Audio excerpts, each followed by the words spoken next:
Kinabukasan ay maaga akong nagising para maghanda sa pagpunta namin sa beach.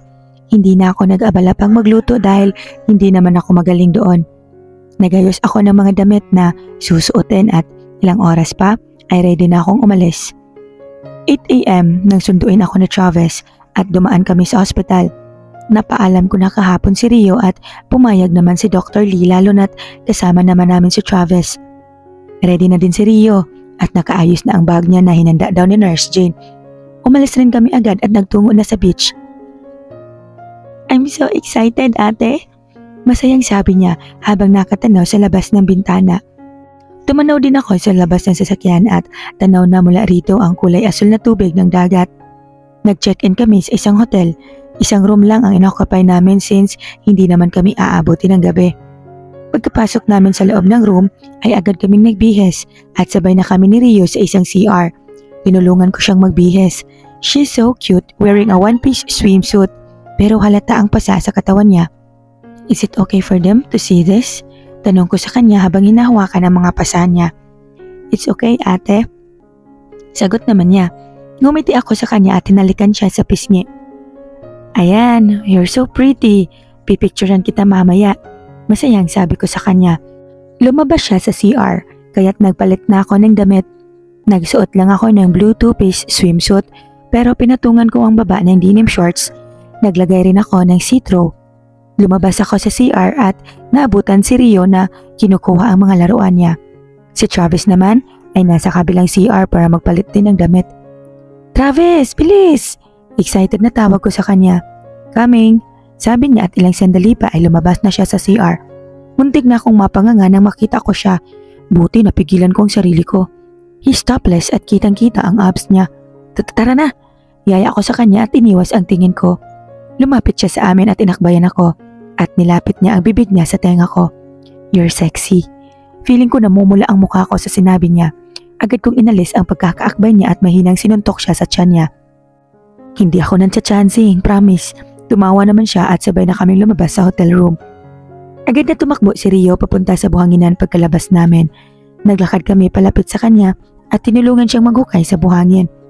Are you going to build a sandcastle? Tanong ko sa kanya. Yes, ate.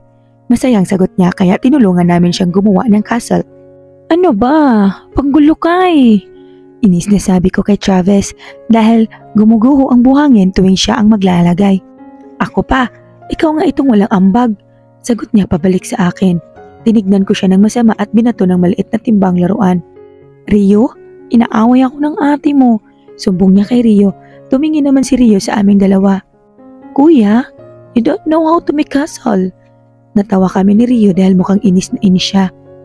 I swear, I'll throw you to the sea if I caught you.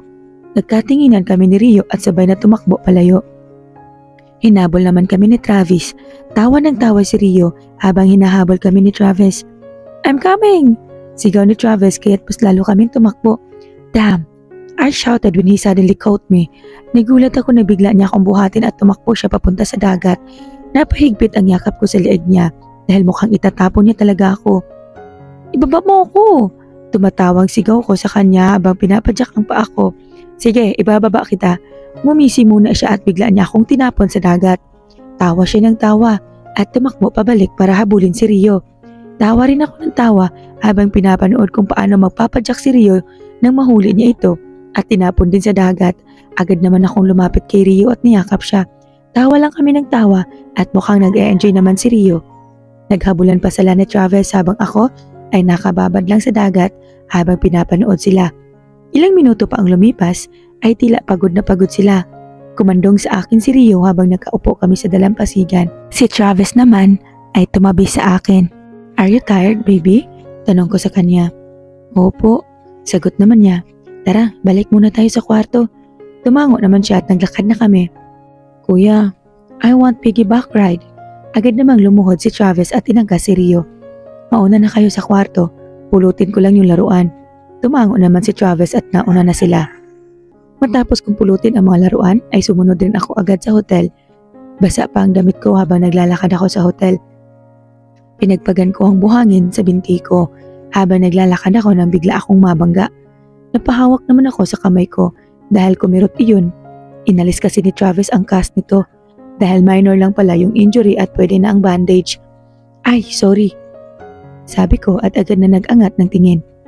Levi? Nanlaki naman ang mata ko nang makita kung sino ito. Jack?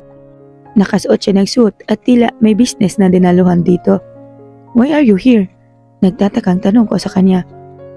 I have some business here. Napatango naman ako sa sinabi niya. Let's go. Napako ako sa kinatatayuan ko nang marinig ang isang pamilyar na malamig na boses. Napalunok ako at sinubukang iiwas ang paningin ko pero nagtama pa rin ang paningin namin. Tam, napatingin siya sa akin mula ulo hanggang paa. What the hell are you doing here? And what the hell are you wearing? Tanong niya sa akin. Matalim ang mga tingin na binibigyan niya sa akin at hindi ako makahanap ng salita na sasabihin sa kanya. Gala lang. Sagot ko sa kanya. Did she talk to you? Bumaling siya kay Jack at tinanong ito. Parehong kumunot ang noo namin ni Jack. Yes, why? Naguguluhang tanong nito. Tumingin muli sa akin si Trevor at nilagay ang kamay sa kanyang bulsa. I thought you have amnesia. Nanlaki ang mata ko. Hindi ko alam ang sasabihin ko. Tila nagkabuhol-buhol lahat ng letra sa bibig ko at wala akong masaming salita. Damn, I'm fucking caught off guard. Levi, ang tagal mo naman. Lahat kami ay napatingin sa pinanggalingan ng boses na iyon. Magaling talaga sa timing ang isang to. Naglakad siya palapit sa akin at nagawi ang tingin niya kila Drevon. Mr. Rockford, gulat na tanong niya. Hey, walang emosyon na sagot ni Drevon habang matalim na nakatingin sa amin. Biglang umakbay sa akin si Travis. Mauna na kami, Mr. Rockford. Paalam na at hinatak ako paalis sa lugar na iyon. Nakahinga naman ako na maluwag nang mawala na sila sa paningin namin. Shit, I'm cold. Indis na sabi ko habang tinatahak namin ang kwarto. Why? What happened? Natatawang tanong niya. Kinausap ko kasi si Jack at nakalimutan kong magpanggap. Mas lalo naman siyang natawa sa sinabi ko. Inirapan ko na lang siya at naglakad na pabalik sa kwarto. And just like that, our trip has ended. Bumalik na kami sa ospital at hinatid si Rio. Pagkatapos ay hinatid na rin ako ni Travis sa bahay. Ang injury ko naman sa kamay ay nilagyan na ng ointment at benda ni Travis. He really took care of me. Pumasok ako sa apartment at sumalampak sa kama. Maaga akong nagising dahil bigla akong nagutom. Agad akong naligo at nag-ayos. Nakasick leave ako kaya naman no sahod na naman. Pag nagpatuloy pa ito ay talagang mamumulubi na ako. Pumunta ako sa kusina pero wala akong makitang pagkain. Nagsuot ako ng jogging pants at sleeveless na crop top. Nagsuot ako ng black cap dahil bala ko maglakad papunta sa Starbucks. O diba? Social? Starbucks? Sa tabi kasi ng Starbucks ay may 7-Eleven kaya doon ako mag-aalmusal ng cup noodles. Hindi naman malayo yun mula rito kaya kering-keri naman lakarin. Halos malapit na rin ito sa Rockford Hospital at ilang minutong lakaran lang ay nandun ka na. Pero bakit naman ako pupunta doon? Naiinis lang ako doon. Pagkapasok ko ng 7-Eleven ay agad akong kumuha ng cup noodles at tubig. 2 cup noodles ang binili ko dahil kulang naman sa akin ang isa. Matapos malagyan iyon ng mainit na tubig ay doon na ako pumesto sa labas dahil maaga pa naman at malamig pa ang simoy ng hangin. Hinipan ko ang noodles bago iyon isubo. Kahit sawang-sawa na ako rito, ay isasaksak ko ito sa bibig ko para lang mabuhay. Ito lang ang karamay ko tuwing tagutom. Habang kinakain ang noodles, ay hindi sinasadyang napadako ang tingin ko sa upuan sa labas ng Starbucks at muntik na akong mabulunan ng magtama ang paningin namin ng isang pamilyar na lalaki. Napatigil ako sa pagmuya at naiwan ang noodles sa bibig ko habang nagkatitigan kami ng lalaking iyon. Mukhang pati siya ay nabigla sa nakikita niya. Una akong nag-iwis ng tingin at uminom ng tubig. Bahagi akong binaba ang suot kong sombrero at napatuloy sa pagkain. Lagi na lang ba siyang magpapakita sa akin kahit saan ako pumunta? Paano ako makakamove on yan? Let's talaga. Napapikit ako nang marinig na gumalaw ang upuan sa harap ko. Taimtim ako na nagdasal na sana hindi siya yon. What are you doing here? Tanong niya gamit ang malamig na boses niya. Nag-angat ako ng tingin at nakitang nakaupo na siya sa harap ko habang may hawak na cup ng kape ng Starbucks. Nag-aalmusal, sagot ko. Inalis ko ang sombrero ko at pinagpatuloy ang pagkain ng noodles. Bahala siya dyan. Is that what you call breakfast? Tanong niya na parang nandidiri sa kinakain ko. Tumingin ako sa kanya at inirapan siya. Yes, this is what I call breakfast, lunch and dinner. Okay na? Alis na. Hindi siya natinag sa kinauupuan niya at nanatiling nakatitig sa akin. You were with Travis yesterday. Tumango lang ako at hindi tumingin sa kanya. And you checked in just one room. Tumango lang ulit ako. And you were wearing a swimsuit? Tumango lang ako. Nagulat ako nang bigla niyang hampasin ang lamesa. Dahilan para muntik nang matapon ang noodles ko. Mabuti na lang ay nahawakan ko agad. Tiningnan ko siya ng masama at napabuga na lang ako ng hangin sa sobrang inis. Do you really have an amnesia? May bahid ng galit sa tono ng pananalita niya. Oo, sagot ko sa kanya. Nagulat ako nang bigla siyang tumayo at hinatak ako. Huy, hindi pa ubos yung noodles ko. Inis na sigaw ko sa kanya pero hindi siya nakikinig. Buti na lang, yung hindi injured na kamay yung hinawakan niya. Pinapasok niya ako sa kotse at sumakay naman ako. Uy, bayaran mo yung noodles ko. Sigaw ko nang magsimula na siyang mag-drive. I can buy you the whole convenience store if you want. Sagot niya. Wala naman akong gagawin sa ospital, ba't sinasama mo pa ako? Inis na sabi ko nang makitang tinatahak namin ang daan patungo sa ospital. Ilang minuto pa ay pumasok kami ng hospital at dumiretso sa opisina niya. Ano bang kailangan mo at inistorbo mo pang taimtim kong pag-aalmusal? Inirapan ko siya at umupo sa sofa. Hindi siya nagsalita at parang may ka-text siya sa cellphone niya. Malamang yung girlfriend niya yan. Nagko-good morning message siya. Siguro nagko-compose lang ng long message para sa shoota niyang maldita. Kabwisit. Nakatingin lang ako ng masama sa kanya at pagkatapos niya mag-text ay nilagay niya sa bulsa niya ang cellphone niya. I rejected your sick leave request. Sabi niya na parang wala lang. Napatayo naman ako at gulat na gulat sa sinabi niya. Ano? Nakikita mo ba itong kalagayan ko? I need a leave. Inis na sabi ko. You look fine. You even went to beach yesterday. Sabi niya at pinasadahan pa ako ng tingin mula ulo hanggang paa. Bakit ba puro kabanggit ng kahapon? First time mo ba makakita na babaeng naka-swimsuit at paulit-ulit na pumapasok sa isip mo ang tungkol kahapon? Umirap ako sa kanya at muling umupo. Because I'm so pissed off. Sigaw niya sa akin. Why would you? Wala naman akong ginagawang masama. Sigaw ko pabalik sa kanya. You didn't even told me. Huminga ako ng malalim at pilit na kinakalma ang sarili ko. Hinilot ko ang sentido ko at malumanay na nagsalita. Why would I tell you? Labas yun sa trabaho. Tsaka, boyfriend ko naman yun sa Travis. Napaiwas ako ng tingin sa huling sinabi ko. He's not your boyfriend. Sabi niya habang nakatingin sa akin ng masama. Napalunok naman ako dahil parang papatay siya ng tao. Hindi na ako nakasagot nang may biglang kumatok sa pintuan. Napairap na lang ako. Malamang girlfriend niya yan. Naglakad siya papunta sa pinto at binuksan iyon. Hindi na ako tumingin dahil baka mainis lang ako ng sobra. Narinig kong sumara na ang pinto. Pero imbis na malanding Karina ang dala niya, ay pagkain ang dala niya. Nagpa-deliver pala siya. Okay, masyado na ata akong nag-overthink sa mga bagay-bagay. Binuksan niya ang pagkain at tumupo sa harap ko. Lihim naman akong napangiti. Parang dati lang, ako ang bumibili at naghahanda ng pagkain para sa kanya. Eat. Nilagay niya ang pagkain sa harap ko. Tahimik lang kami na kumain. Naiisip ko lang na bakit hanggang ngayon ay ganito pa rin kami. Diba may girlfriend na siya? Pero naisip ko, baka kaibigan lang talaga ang turing niya sa akin. Kaya okay lang sa kanya na lumapit ako kahit may syota na siya. Pero bakit niya ako hinalikan? Ang sakit niya sa ulo. Javan, tawag ko sa kanya. Okay lang ba na nandito ako? Baka kasi maabutan ako ng girlfriend mo at mag-away pa kayo. Sabi ko. It's okay. Hindi ko alam pero nasaktan ako doon.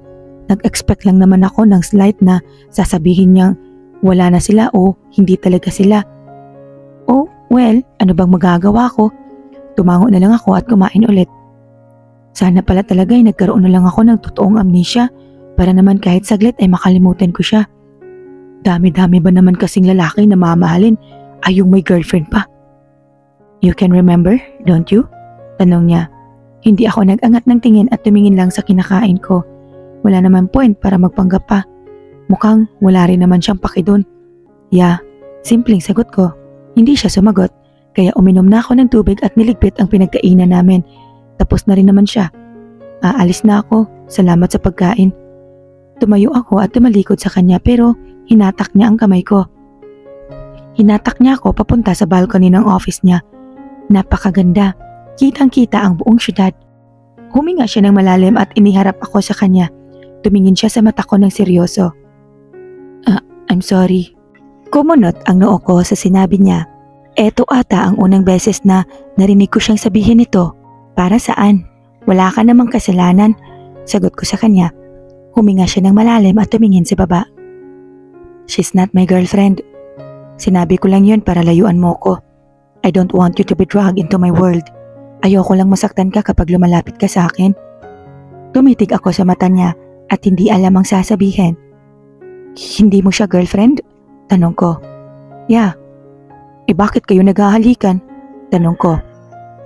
Naramdaman ko na namang nag-iinit ang ulo ko kapag naalala ko na naghalikan sila. Bigla naman siya nag-iwas ng tingin. Sorry na. Pilit kong pinipigilan ang pagngiti ko at umiwas rin ang tingin. Why is he even explaining to me? Feeling ko tuloy ay girlfriend niya ako. Gosh. Okay na. Natatawang sagot ko sa kanya pero hindi siya natawa. Tumingin siya sa akin ng masama. So, what were you doing on the beach with Travis yesterday?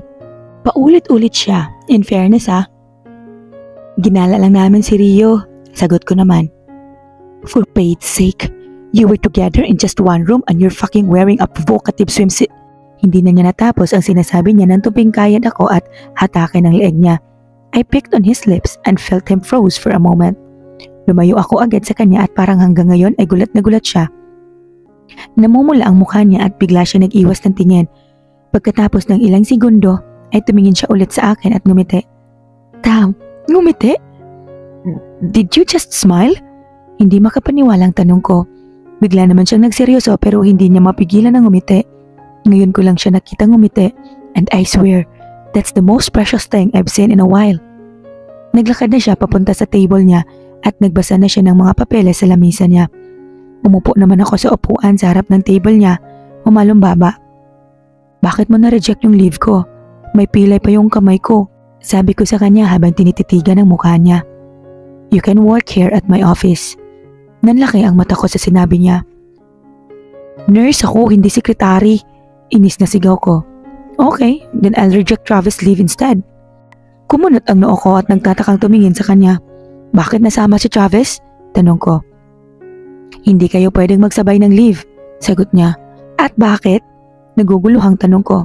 Huminga siya ng malalim at tumingin sa akin. Kasi ayoko, okay na? Inirapan ko siya at sumandal sa upuan. Hindi na ako sumagot pa dahil mukhang wala naman akong makukuhang matinong sagot. Nakakainis. Busy si Drevon sa mga pinipirmahan niyang papeles, kaya naisipan ko munang lumabas at pumunta kay Dr. Reyes. It's been a long time since I last visited her. Gusto ko rin malaman kung ayos na ba talaga ako. Good afternoon, Doc. Bati ko sa kanya pagpasok ko sa opisina niya. Levi, it's been a long time. Bati niya pabalik. Ngumiti ako at naglakad patungo sa upuan sa tapat niya. Madami kasing nangyari nito mga nakaraang araw, Doc. Nahihiyang paliwanag ko. I know, nandun ako nang saluhin mo ang bala para kay Mr. Rockford. That was so brave of you, Levi. Puri niya sa akin. Namula naman ang pisngi ko. Nahihiyang ngumiti. By the way, Doc, I want you to re-evaluate me again. Tumango siya at umupo sa harapan ko. Pinasandal niya ako sa upuan at pinag-relax. Close your eyes, Levi. Tell me everything that happened. Gaya ng sinabi niya, ay pumikit ako at huminga na malalim. Muli kong sinariwa ang nangyari ng gabi na iyon. Hindi katulad ng dati, ay hindi ako nakaramdam ng takot. Marahil sa dami ng pinagdaanan ko, ay natabunan na ang takot. Ay kinuwento ko sa kanya lahat ng nangyari. May mga oras na nagdadalawang isip ako kung sasabihin ko ba. Pero sinabi ko lahat sa kanya. Pati na rin ang nagligtas sa akin na lalaki na pamatay sa rapist. Hindi ko sinabi sa kanya na si Drevon yon, pero nagawa kong sabihin lahat. Nang hindi natatakot at hindi nagpapanik. Dinilat ko ang mga mata ko at nagulat ako nang maabutang umiiyak si Dr. Reyes. Napakunot ang noo ko at tinawakan siya sa balikat. Teka, Dok, bakit ka umiiyak? Puno na pag-aalalang tanong ko. Pinunasan niya ang luha niya at tumingin sa akin. Nalulungkot lang ako sa nangyari sa iyo, Levi. I'm glad at hindi ka na natatakot na balikan iyon. Well, I can say that you've already recovered. Pwede ka na ulit magtrabaho sa loob ng ospital. Natuwa naman ako at napayakap sa kanya. Thank you, Doc. Salamat sa pag-iintindi sa akin. Tumango siya at kumalas sa pagkakayakap. Ipapasa ko na lang sa HRD head ang evaluation ko sa'yo at pwede ka nang bumalik sa ospital. Tumango ako at nilisan na ang opisina niya. Sa wakas ay makakabalik na ako ulit dito sa ospital at hindi na sa medical mission. Hindi naman sa ayaw ko ng medical mission. Actually, nagustuhan ko na iyon lalo na't kasama ko sila Chavez pero natatakot lang ako ulit na may mangyari na namang masama sa amin. Mas mabuti na dito. Ito naman talagang gusto ko dati pa. Makikita ko pa rin naman sila Chavez kaya wala naman ako dapat ipag-alala. Pabalik na sana ako sa opisina ni Dravon nang mahagip ng mata ko si Nurse Jane na kasama si Kuya Rom. Parang seryoso ang pinag-uusapan nila kaya't hindi na ako nagbalak na lumapit pa. Iniisip ko pa lang na lumalove life sila ay hindi ko mapigilan mapatawa. Katanda-tanda na, kaharot-harot pa rin. Pagbalik ko sa opisina ni Dravon ay ganun pa rin ang ginagawa niya. Busy sa mga papeles at laptop niya. Kumuha ako ng upuan at nilagay iyon sa tabi ng swivel chair niya at tinignan ang ginagawa niya. Binasa ko ang mga nakasulat sa papel pero ni isa ay wala akong naintindihan kung para saan at kung ano iyon. Sumasakit lang ang ulo ko. "Where have you been?" Tanong niya habang hindi pa rin inaalis ang tingin sa mga papeles. "Sa psychiatrist ko, nagpa-evaluate lang ako. Okay naman na daw ako, thanks to Jill." Kwento ko sa kanya. Napatigil siya sa ginagawa niya at binaba ang hawak niyang papel at ballpen. "That's good to hear. But who's Jill? I think I've already heard his name somewhere." Inikot niya ang swivel chair niya para magkaharap kami. "Si Jill, yung kababata ko sa isla namin. Sabi ni Sight, ay si Jill ang nagligtas kay Natalia." Medyo humina ang boses ko at napaiwas ako nagtingin sa huling salitang binanggit ko. Parang may kumirot sa puso ko nang mabanggit ko ang pangalan ni Natalia. Natahimik siya at muling bumaling sa lamesa niya. Napatingin ako sa kanya. Hindi siya sumagot pero napatiimbagang siya. He's still affected. Her name still affects him. "So, how did he help you?" Malamig at walang emosyong tanong niya. "Sinama niya ako sa klinik niya one time. Tas, bigla niya akong pinatayan ng ilaw. Of course, I panicked like I always do. But he suddenly hugged me from behind and told me na kapag nasa madilim akong lugar ay isipin kong laging may magliligtas sa akin.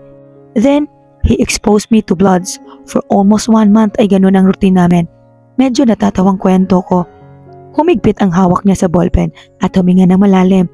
Parang hindi nga niya narinig ang sinabi ko dahil nakatulala lang siya. "Is it because of Natalia? Hanggang ngayon si Natalia pa rin ba?"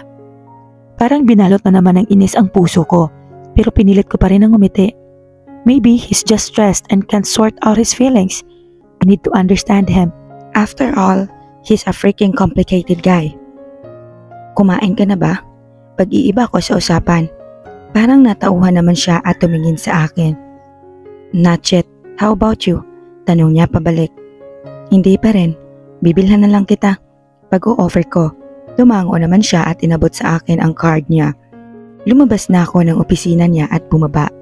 Pero pagdating ko sa lobby, ay nagulat ako nang biglang tumakbo palapit sa gawi ko si Sayan. Nanlaki ang mata ko sa itsura niya.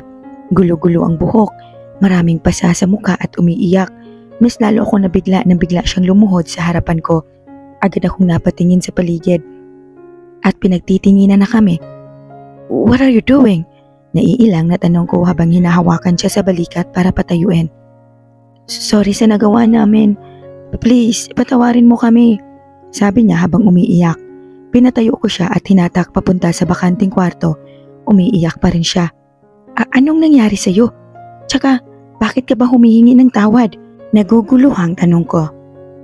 Si Magenta at Lavender, they're being tortured right now. Because of what we did to you. Nakatakas lang ako para hihingi ng tulong mo. Iiligtas mo sila, please." Umiiyak na pakiusap nito. Napanganga naman ako sa narinig ko at bumilis ang tibok ng puso ko. Agad akong lumabas sa kwarto na iyon at tumakbo pabalik sa opisina ni Dravon. Sobrang lakas ng tibok ng puso ko. Hindi ko alam kung anong mararamdaman ko. Galit, lungkot at takot. Oo, marami silang kasalanan sa akin but torturing them is too much. They're just spoiled brats at madadaan pa iyon sa maayos na pakiusap. Pabalang kong binuksan ang pinto at humihingal na lumapit kay Dravon. "Where's the food?" Bungad niya habang nakatingin sa akin. Why did you do that? Tanong ko sa kanya. Kumunot ang noon niya at tila naguguluhan. Do what? Tanong niya. Sila Sayan, Magenta at Lavender. You tortured them. Bakit? Sigaw ko sa kanya. Naging seryoso ang mukha niya at sumandal sa swivel chair niya.